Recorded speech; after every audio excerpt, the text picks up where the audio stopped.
Movies release ആവുന്നത് review പറയുന്നതൊക്കെ ഇപ്പോൾ കോമൺ ആയിട്ട് കാര്യമാണ്. പക്ഷെ ഇപ്പൊ ഈടായിട്ട് ആരെങ്കിലും പേഴ്സണലായിട്ട് സ്റ്റാറിനെ ടാർഗറ്റ് ചെയ്യുന്ന പോലെ റിവ്യൂ ചെയ്യുന്നതായി തോന്നിയിട്ടുണ്ട്. അപ്പൊ അങ്ങനെ ഒരു ചർച്ച നടക്കുന്നുണ്ട്.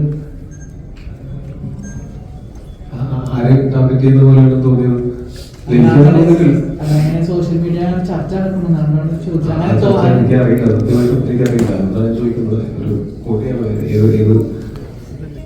ഇപ്പൊ പ്രേക്ഷകരും അതുപോലെ തന്നെ ട്രോളിലും അതുപോലെ ഇങ്ങനെയാണ് പറയുന്നത്. അതുകൊണ്ടാണ് ചോദിച്ചത്.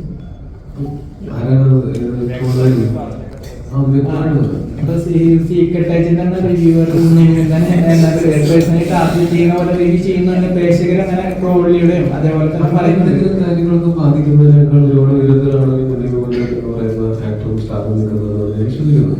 ഉള്ളിയുടെ പണിവൃത്തിക്ക് ചെയ്യുന്നുണ്ട്. അതിന്റെ റിസൾട്ട് ഉള്ളിൽ കിട്ടുന്നുണ്ട്.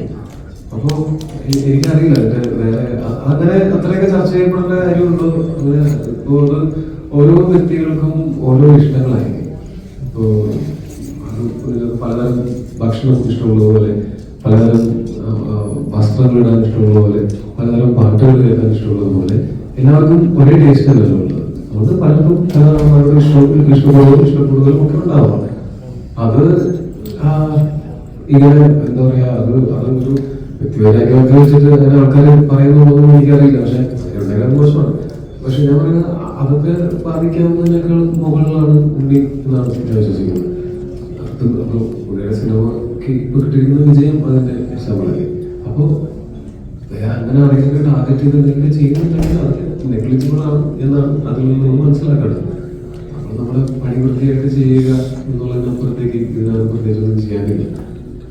ആൾക്കാരെ നിർബന്ധിച്ച് നല്ലത് പറയുന്നത് ആൾക്കാർക്ക് നല്ലതൊന്നും പറയണം. പറയുന്നവർ പറയട്ടെ, അല്ലാത്തവർ മാറ്റി പറയട്ടെ. അപ്പൊ ഇതെല്ലാം 2025 വലിയൊരു വർഷമായി മാർക്ക് നല്ല സക്സസ്ഫുൾ ആയി. ഐഡന്റിറ്റി വലിയൊരു ഐഡന്റിറ്റി മാറട്ടെ.